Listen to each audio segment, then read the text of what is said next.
கடையில் போயிட்டுருக்கும்போது நான் ரொம்ப எக்ஸைட்டடாக தான் இருந்தேன். அங்கே போய் எப்படி இதை செய்ய போகிறோம், அங்கே வந்து என்ன நான் பார்க்க போகிறேன் அப்படின்னு சொல்லிட்டு எந்த ஒரு எதிர்பார்ப்பும் இல்லாமல் தான் நான் போயிட்டுருந்தேன்.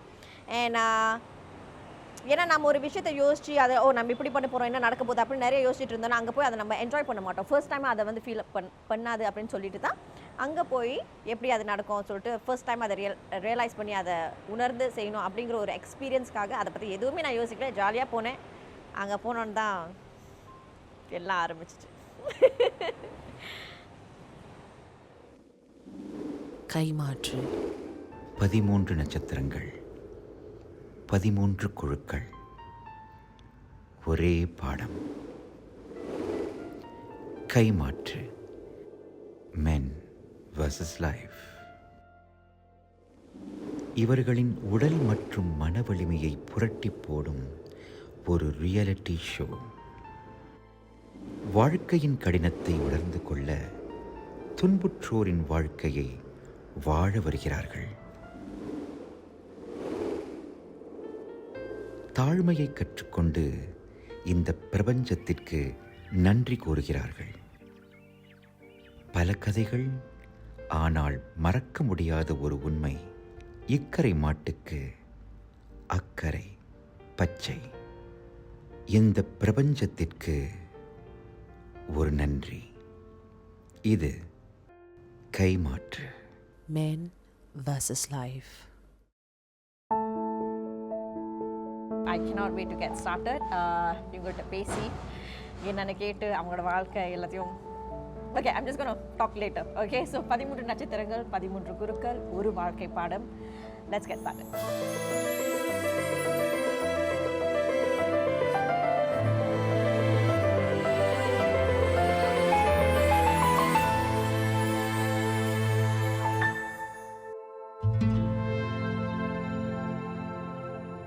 வணக்கம்மா.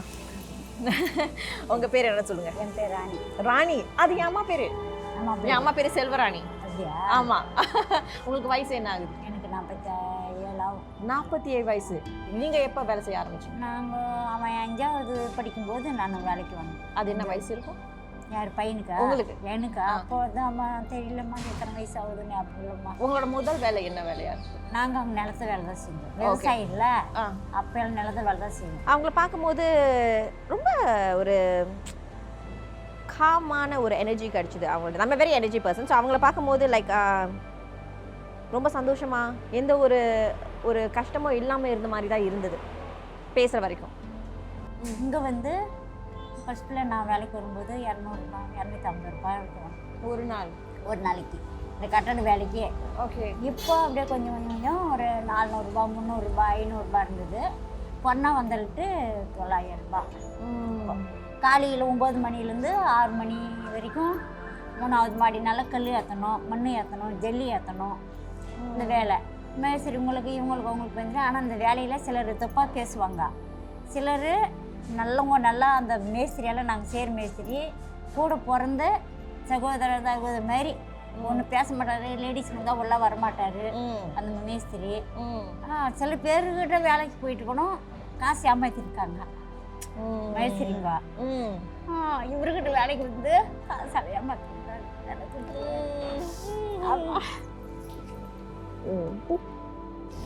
தீபாவளி பொங்கலுக்கு காசு தருவார். காசு அடின்னு காலேஜுக்கு சேர்த்துட்டு போயிட்டா காசு இல்லாமல் போச்சு. ஆனால் எனக்கு காசு வேணும்னு இவர் ராமேஸ்வரி கொடுத்தாரு. அந்த காசு நான் திருப்பியா தரல, அவரு கேட்கல, வேணாம்மா அப்படின்ட்டாரு. எங்கள் ஒரு வீட்டுக்காரர் குடிக்கார 10 ரூபாய்க்கு பிரயோஜனம் இல்லை. வேலைக்கு போவா 10 ரூபாய் தரமாட்டேன் காசு.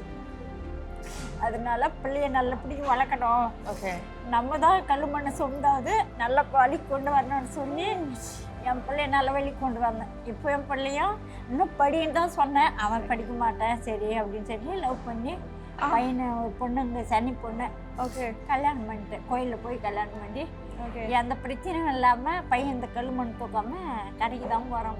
ஓகே. அவர் என்ன வேலை பார்க்குறாரு? அதான் கடையில் தான் வேலை பார்க்குறாரு. ஓகே. காலேஜ் முடிச்சான். எல்லா இதுவும் தனியார் காலேஜில் கொண்டு போய் சேர்த்தணும். சரி நல்லா படிப்பான் அப்படின்னு சொல்லி ஸ்காலர்ஷிப் தருன்னு சொல்லாங்க. ஸ்காலர்ஷிப்பே தரலை. பிறந்தவங்களை கூட ஃபீஸ் காட்ட வச்சாங்கம்மா.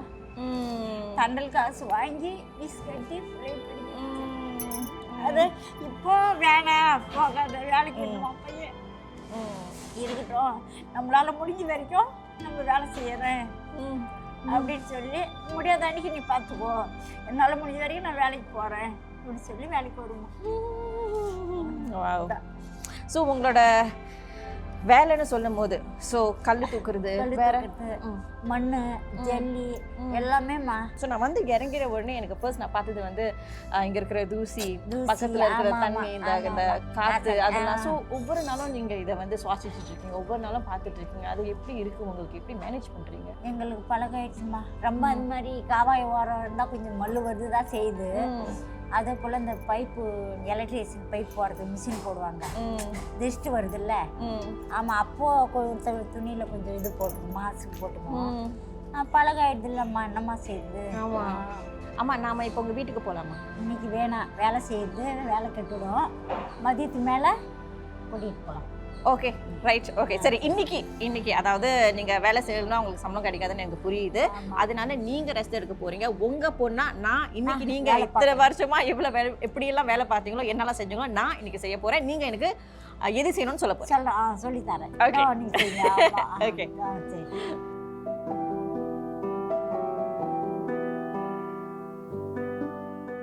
நான் அந்த பில்டிங்கை பார்த்தப்போ ஐயோ இங்கே வேலை பண்ண போகிறோம் அப்படின்னு யோசித்தேன். That's it. ராணி கிட்ட நான் பேசிட்டேன். ராணி அம்மா கிட்ட பேசினதுக்கு அப்புறம் இன்னைக்கு அவங்க எவ்வளோ கஷ்டப்பட்டிருக்காங்க அதெல்லாம் கேட்டுட்டேன். ஸோ இப்போது நான் வந்து இறங்கி வேலையை செய்ய போகிறேன். அவங்க ஒவ்வொரு நாளும் எவ்வளோ சம்பாதிக்கிறாங்களோ அந்த அளவுக்கு என்னால் முடிஞ்சால் நான் உதவி செஞ்சு அதை ஏர்ன் பண்ணி கொடுக்கலான்னு ஒரு ஆசை. பார்ப்போம் எப்படி நடக்குதுன்னு.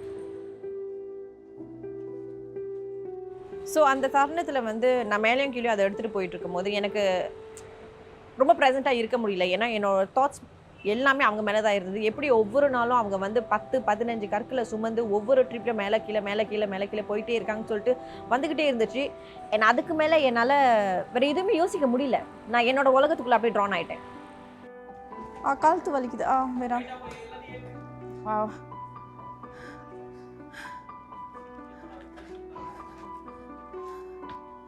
ஐ மீன் கண்டிப்பாக அவங்களுக்கு பழகி இருக்கும் இது ஒவ்வொரு நாளும் செய்கிறது. ஆனால் ஆரம்பத்தில் எவ்வளோ கஷ்டமாக இருந்திருக்கோம்ல.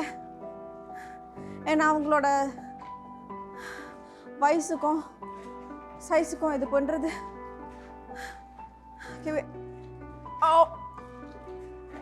கன்ஸ்ட்ரக்ஷன் சைட்டில் வந்து நீங்கள் பார்த்தீங்கன்னா எந்த ஒரு சேஃப்டி நெட்டோ எதுவுமே கிடையாது அவங்களுக்கு. ஸோ எல்லாமே அன்பிளாக்டாக தான் இருக்குது. ஸோ அவங்க பார்த்து நடக்கணும். அந்த ஸ்டேர்கேஸ் எல்லாமே ரொம்ப ஸ்டீப்பாக இருக்கு இல்லையா. ஸோ அவங்க வந்து லைக் அவங்களுக்கு அதை பழகிடுச்சு. பட் என்ன வேணாலும் எப்போ வேணாலும் நடக்கலாம். அதை பற்றி எதுவுமே யோசிக்காமல் அவங்க இன்றைக்கி நான் இந்த சம்பளத்தை எடுத்து வீட்டுக்கு போனோம். ஒவ்வொரு நாளும் அதை டெய்லி பேட்னு சொல்லுவாங்க. ஸோ அதுதான் அவங்களுக்கு கிடைக்கிது. ஸோ எதை பற்றியும் நினைக்காம அப்படியே போயிட்டே இருக்காங்க. என் மனசில் என்னென்னா ஏதாவது நடந்துருச்சுன்னா பட் அவங்களுக்கு வந்து அதை பற்றி ஒரு எந்த கவலையும் இல்லாமல் அப்படியே போயிட்டே இருந்தாங்க. என் நேக்கே ஃபுல்லாக லைக் ஹீட்டடாக ஆகிடுச்சு. நான் அட்லீஸ்ட் 75 செங்கலாவது எடுக்கணும் அப்படின்னு சொல்லியிருந்தாங்க. முயற்சி செய்யலாம் அப்படின்னு சொல்லிட்டு. பட் நான் இப்போ எடுத்ததே 13 தான். 4 கல் வந்து மேக்ஸிமம் என்னால் தூக்க முடியுது. அதுக்கு மேலே கண்டிப்பாக என்னால் தூக்க முடியாது. That was like I was pushing it to be honest. If நான் அவங்க எப்படி 10 கல் 15 கல் தூக்குறாங்கன்னு எனக்கு தெரியல. லைக் ஒவ்வொரு நாளும் this is very very tough.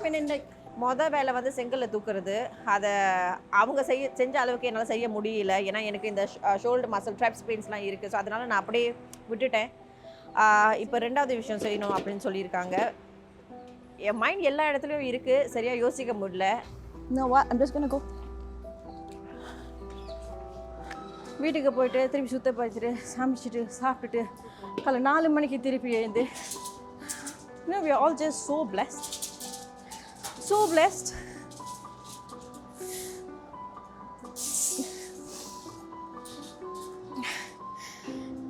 இப்போ நாம் வந்து நடந்துகிட்டு இருக்கிறப்போ இப்போ குட்டி இந்தியாவில் நிறைய கன்ஸ்ட்ரக்ஷன் ஒர்க்கர்ஸ் பார்க்குறோம். அவங்க சரி வேலையில் பார்க்குறோம். பட் இன்னும் நம்ம we just pass by and like அதை பற்றி நிறைய தாட்ஸ் கொடுக்க மாட்டோம். படத்தில் பார்த்துருக்கோம் கல் தூக்குறது, ஒரு வீடை கட்டுறது எப்படி அப்படிலாம். But it has been so like normal that இன்னைக்கு உண்மையிலே ஒருத்தன் கூட உட்காந்து அவங்க பேசுகிறத கேட்டு பார்த்து அதை நானும் செஞ்சு தூக்கிட்டு வரும்போது we are so blessed. கழுத்து வலிக்குது, மூச்சு எடுக்குது, சுத்தி தூசி.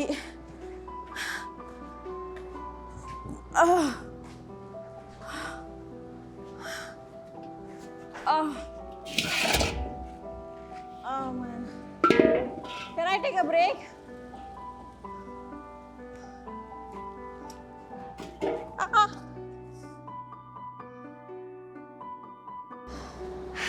இதுக்கு மேலே என்னால் முடியாது. ரொம்ப முயற்சி பண்ணேன். 75 செங்கல் 15 தான் எடுத்திருக்கேன். I'm done.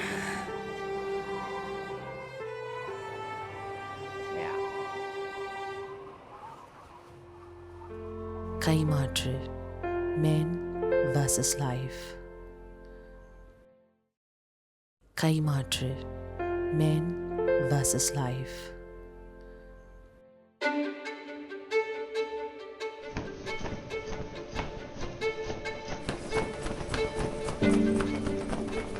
ரெண்டாவது டாஸ்க். ஸோ அந்த செங்கல்லாம் முடிச்சிடனே இங்கே வந்து இந்த குட்டி குட்டி கல்லாக இருக்குது, அதெல்லாம் தூக்கிட்டு இந்த இதில் அள்ளி அங்கே போய் போடணும். அதை வந்து அவங்க மிக்ஸ் பண்ணி கிரைண்ட் பண்ணி சிமெண்ட் அதெல்லாம் பண்ணுவாங்க அப்படின்னு நினைக்கிறேன், தெரியல. That's what I think. Try பண்ணலாம். என் மைண்ட் எல்லாமே லைக் ஒரு இடத்துல இல்லாமல் thoughts you know it's just everywhere. தெரியல.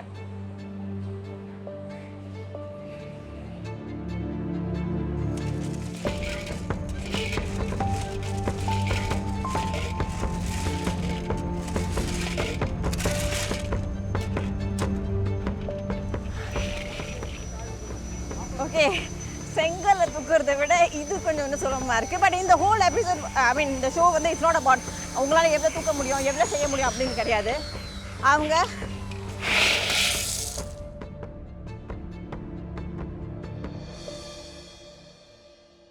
அவங்க ஒவ்வொரு நாளும் எப்படி வேலை பார்க்குறாங்க, அவங்களோட கஷ்டங்கள் என்ன, அவங்க எந்த நிலைமையில வாழ்கிறாங்க, எவ்வளோ வந்து கோ த்ரூ பண்ணி, எவ்வளோ உடம்பு வலிச்சாலுமே இல்லை உடம்பு சரியில்லாலுமே இருந்தாலுமே அவங்க இதை செஞ்சு தான் ஆகணும். That is main motive of looking is you know like ஃபிசிக்கலாக எனக்கு புரியுது, அவங்க கஷ்டப்பட்டு இந்த வேலையை செய்கிறாங்க, அவங்க இதை தூக்கிட்டு போகணும், இதுதான் அவங்க வேலை அப்படின்னு எனக்கு புரியுது. பட் அதையும் தாண்டி என்னால் ஏற்றுக்க முடியாத ஒரு விஷயம் என்னன்னா அந்த பேசிக் ஹியூமன் லிவிங் கண்டிஷன்ஸ். பிகாஸ் ஒவ்வொரு தடவையும் நான் அந்த கல்லை எடுத்து இங்கேருந்து அங்கே போய் தூக்கி போடும்போது, அந்த செங்கல் எடுத்து தூக்கும்போது அவ்வளோ தூசி, அந்த இடமே அவ்வளோ தூசியாக இருந்துச்சு. லைக் அவங்க சுவாசிக்கிற அந்த காற்று அவ்வளோ அழுக்காக இருந்தது. பட் அதை பற்றி எதுவுமே கண்டுக்காமல் அவங்க அதை செஞ்சுக்கிட்டே இருக்காங்க. எனக்கு என்னென்னா ஒரு பேசிக் லைக் லிவிங் கண்டிஷன் ஒரு மனுஷனுக்கு அதாவது இருக்கணும் இல்லையா? பட் அது கூட அவங்களுக்கு இல்லை. அதுதான் என்னை ரொம்ப பாதர் பண்ணுச்சு.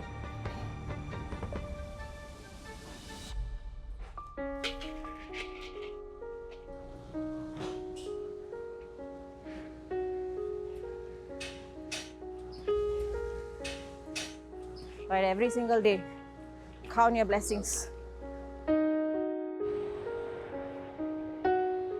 Sorry.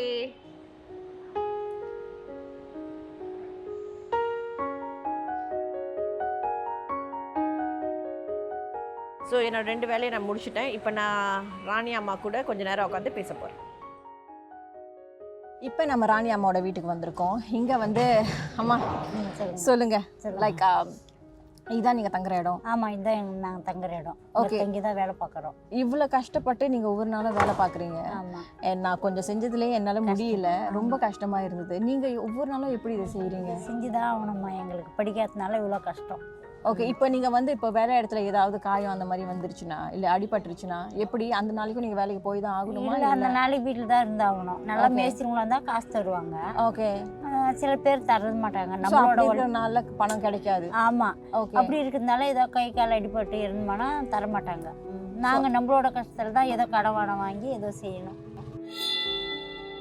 ஸோ அப்படி நீங்கள் ஒவ்வொரு நாளும் இப்போ நீங்கள் வேலை முடிச்சுட்டு நீங்கள் வரும்போது இப்போ நான் இங்கே பார்த்தங்க மெத்தை எதுவும் கிடையாது, அப்படி இந்த செங்கல் வச்சு தான் மெத்தையாக செஞ்சுருக்காங்க. ஆமாம், அதில் எப்படி இந்த வேலை செஞ்சு உடம்பெல்லாம் வலிக்கும், அதுலேயும் இங்கே வந்து செங்கல் மேலே படுத்துட்டு இருக்கீங்க. ஆமாம், அப்படி தான் படுத்து அவனை என்னம்மா சேர்த்து இருக்கிற இடத்துல நம்மளுக்கு எல்லாம் வேணுமா. நான் அவங்க வீட்டில் உக்காந்துருந்ததை நீங்கள் பார்த்தீங்க. அந்த தருணத்தில் எனக்கு ஒன்று மட்டும்தான், இது வரைக்கும் நமக்கு இருக்கிற எல்லா விஷயத்துக்கும் நம்ம நன்றியோடு இருக்கணும். அது சின்ன விஷயமா இருந்தாலும் பரவாயில்ல, பெரிய விஷயமா இருந்தாலும் பரவாயில்ல, ஜஸ்ட் பி கிரேட்ஃபுல். இப்போ நீங்கள் வந்து ஒவ்வொரு நாளும் முடிஞ்சு வீட்டுக்கு வரீங்க இல்லையா, உங்களுக்கும் வந்து நிறைய விஷயங்கள் இருக்கும் மனசில் ஓடிட்டு இருக்கும். இப்போ இங்கே படுக்கும்போது நீங்கள் பார்த்தீங்கன்னா லைக் இங்கே மேலே இது மட்டும் தான் கிடையாது, கூட செய்யல ஒரு ஃபேனு ஒரு லைட்டு அவ்வளோதான். இப்போ வெளியே இருக்கிறது டாய்லெட் அவ்வளோதான். ஸோ என்ன மாதிரி யோசனைகள் உங்கள் மனசில் வரும், என்ன மாதிரி விஷயங்கள் நீங்கள் நினைப்பீங்க? என்ன மாதிரி நிச்சயம்னா நம்ம படிச்சிருந்தா நல்ல நிலைமைக்கு போயிருக்கலாம், இடம் வாங்கியிருக்கலாம், வீடு கட்டியிருக்கலாம். அதே மாதிரி நம்ம குடும்பத்தை நம்ம பையனோ பொண்ணோ நல்ல வழி கொண்டு வரலாம் அப்படின்னு யோசனை பண்ணிக்கிட்டு படிக்கிறதுனால தானே இவ்வளோ நம்மளுக்கு கஷ்டம். ஆமாம், ஸோ படிப்பு எவ்வளோ முக்கியம். ஆமாம், படிப்பு எவ்வளோ முக்கியம் அப்படின்னு சொல்லி படிக்கிறதுனால தானே இவ்வளோ காலையிலேருந்து சாயந்தரம் வெள்ளம் படிச்சிருந்தா அதுக்கு தகுந்த வேலை கம்பெனியில் ஏதோ ஒரு வேலை.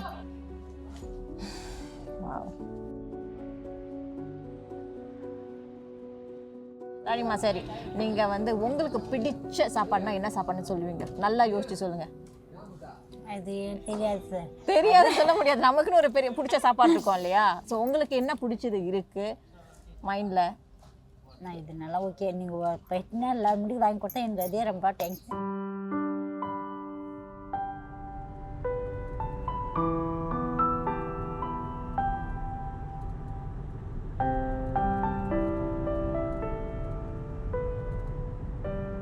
நான் அவங்க கூட உட்காந்து சாப்பிட்டு இருக்கும்போது அவங்க கண்ணில் ஒரு அந்த நட்சத்திரம் மின்மினுக்கும் இல்லையா, அந்த மாதிரி இருந்துச்சு பார்க்கும்போது.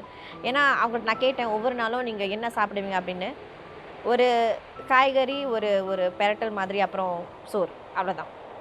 ஸோ அங்கே வந்து வெரைட்டியாக ஒரு டிஷ்ஷஸ்லாம் இருந்தது. ரொம்ப ரசித்து சாப்பிட்டாங்க அவங்களோட சாப்பாடு. அண்ட் நான் நிறைய பேசினேன், பட் நிறைய டைம்ஸில் வந்து ரொம்ப குவாய்ட்டாக இருந்து சும்மா அவங்கள பார்த்துட்டு இருந்தேன். ஏன்னா இருக்கிறவங்களுக்கு அந்த அருமை புரியாது, இல்லாதவங்களுக்கு தான் தெரியும். அண்ட் அப்போ அவங்கள்ட்ட இல்லாதது அவங்க அதை பார்த்து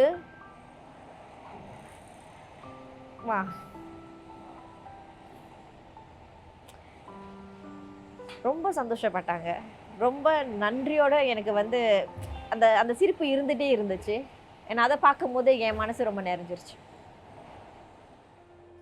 கைமாற்று Men vs. Life. கைமாற்று Men vs. Life.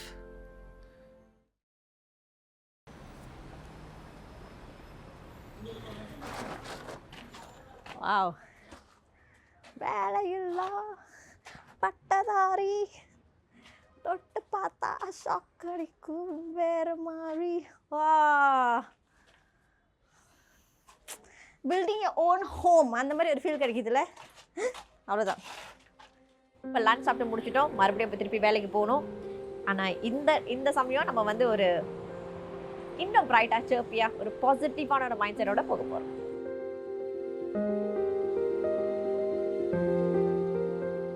போதுமானே? அந்த மிக்சிங் எனக்கு ரொம்ப பிடிச்சிருந்தது. ஏன்னா எனக்கு ஓவியக்கலையான விஷயங்கள் ரொம்ப பிடிக்கும். ஸோ அந்த மிக்சிங் எனக்கு ரொம்ப பிடிச்சிருந்தது. ஏன்னா அதே சமயத்தில் என்னால் குமார் அண்ணன் கூட பேச முடிஞ்சதும் எனக்கு ரொம்ப பிடிச்சிருந்தது. ஏன்னா அது ராணிமானால் செய்ய முடியாது, அண்ட் ஒரு எக்ஸ்பர்ட்னால தான் அதை பண்ண முடியும் அப்படின்னு சொல்லிட்டு அவர் வந்தார். ஸோ அவர்கிட்ட அவரோட எப்படி சொல்கிறது, வாழ்க்கையோட வெளி தோற்றமும் ரொம்ப வித்தியாசமாக தான் இருந்தது. ஐயோ இன்னைக்கு நான் வேலைக்கு வரேனே, நான் இதை கஷ்டப்பட்டு செய்யணும் அப்படிலாம் கிடையாது. ஏன்னா நான் அவர்கிட்ட கேட்டேன், குமார் பண்ணிட்டு நம்ம கீழே இறங்கி வரப்போதான் அந்த, பிகாஸ் நம்ம கண்ணு கீழே பார்க்கவும் முடியாது, அதே சமயத்தில் நம்ம எங்கே போகணும்னு தெரியணும். ஸோ என் பக்கத்தில் வந்து எந்த ஒரு சேஃப்டி நெட்டோ எதுவுமே கிடையாது. ஸோ அந்த சமயத்தில் நம்ம கீழே இறங்குறப்போ நீங்கள், பிகாஸ் அது ஊற்றக்கூடாது இல்லையா, அதே சமயத்தில் தூக்கிட்டு போகணும், நீங்கள் ஃபோக்கஸ் பண்ணணும். ஸோ அப்போ எனக்கு வந்து லைக் ஒரு மாதிரி ஆயிடுச்சு, ஐயோ இப்படி நம்ம வந்து இறங்கிடுவோமா, சேஃபாக இறங்கிடுவோம் போயிடுவோமா. அதே சமயத்தில் ஓகே இதையும் நம்ம கொண்டுட்டு போகணும். ஏன்னா இல்லைன்னா அது வேஸ்ட் ஆகிடுச்சுன்னா அது அவங்க மேலே, மேபி அவங்க சேலரியிலேருந்து கட் பண்ணிடுவாங்க, ஏதாவது ஆயிரும் அப்படின்னு சொல்லிட்டு அந்த டைமில் அந்த பயம் இருந்தது, பட் எப்படியோ மேனேஜ் பண்ணிட்டோம். நம்ம வாழ்க்கையில் கிரேட்ஃபுல்லாக இருக்கிறதுக்கு நிறைய விஷயம் இருக்குது. ஆனால் நம்ம அந்த பெரிய விஷயங்களை தான் பெருசாக பார்க்குறோம். அதாவது எனக்கு வேலை இருக்கா, எனக்கு வந்து நண்பர்கள் இருக்காங்களா, எனக்கு வந்து இன்னைக்கு வெளியே போக முடியுமா, எனக்கு இந்த என்ன உடை போடலாம், அந்த மாதிரி ஒரு எண்ணங்கள் தான் டெய்லி பேசிஸில் இருக்கும். வெளி தோற்றமும் நிறையா கருதுவோம் நம்ம மைண்டில். ஆனால் இன்றைக்கி நம்ம காலையில் எழுந்திருக்கிறோமா, நமக்கு சுவாசிக்கிறதுக்கு நல்ல காற்று இருக்கா, குடிக்கிறதுக்கு நல்ல தண்ணி இருக்குதா, படுக்கிறதுக்கு ஒரு சுகமான படுக்கை இருக்குதா, அதுவே ஒரு பெரிய பிளெஸிங்னு நான் நினைக்கிறேன். ஏன்னா இந்த மாதிரி சின்ன விஷயங்கள் கூட அவங்களுக்கு இல்லை. And I feel it's not fair. It's not fair. I'm just very blessed and thankful.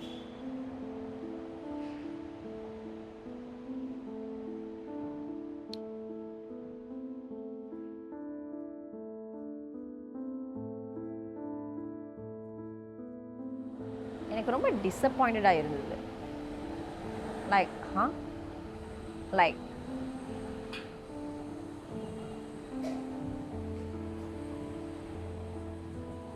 இவ்வளோ கஷ்டப்பட்டு வால் ஷாப் நான் சொல்ல முடியாது. ஏன்னா என்னால் முடிஞ்சதை நான் செஞ்சேன். ஆனால் அதை நான் ரொம்ப மிகப்படுத்தியில் பார்த்தேன் என் மைண்டில். ஐயோ இங்கேருந்து தூக்கி அங்கே போகணுமா, இதை தூக்கி இப்படி செய்யணுமா, அதை எடுத்து இங்கே வைக்கணுமா, அங்கே அப்படி.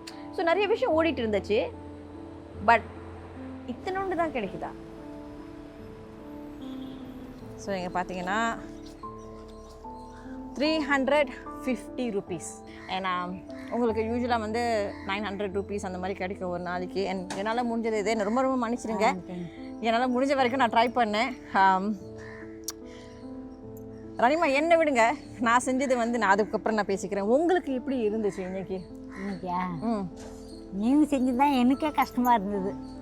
ஆமாம், நீங்கள் பழக்கல, நாங்கன்னா சின்ன வயசுலேருந்து செஞ்சு பழக்கம். உங்களுக்கு கஷ்டமாக இருக்கும்ல, படிக்கட்டு ஏறுறது இறங்குறது, நீங்களா தூக்கி வெயிட்டு வைக்க முடியல தலையில். அதனால் உங்களை பார்த்தா எங்களுக்கு கஷ்டமாக இருந்துச்சு. இப்போ நீங்கள் வந்து இப்போ யூஸ்வலாக ஒவ்வொரு நாளும் இதை பண்ணுறீங்க. ஆனால் நான் வந்து இங்கே ட்ரை பண்ணுறேன் இல்லையா தூக்குறதுக்கு. அந்த தருணம் இப்போ நான் தூக்கிட்டு அது மேலே போகும்போது இறங்கும் போது லைக் உங்கள் மனசில் இப்போ உங்கள் என்ன உங்கள் மகளாக எடுத்துக்கும்போது நீங்கள் எப்படி இருந்தது? கஷ்டமாக இருந்தது. மகதான். ஓகே, இது நான் உங்களுக்காக எடுத்துட்டு வந்தது சிங்கப்பூர்லேருந்து உங்களுக்காக. ஓகே, என்னோட பரிசு உங்களுக்காக. ஸோ இதை வச்சுக்கோங்க, நீங்கள் போடும்போது நான் ஞாபகத்தை வச்சுக்கோங்க. ஓகே சரி, இது நம்ம எல்லாரோட சார்பாக இது உங்களுக்கு. நீங்கள் இத்தனை வருஷமாக ரொம்ப கஷ்டப்பட்டு உழைச்சிருக்கீங்க.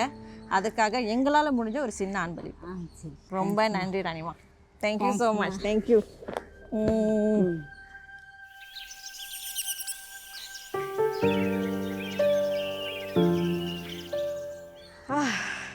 Hi Marshall, man versus life.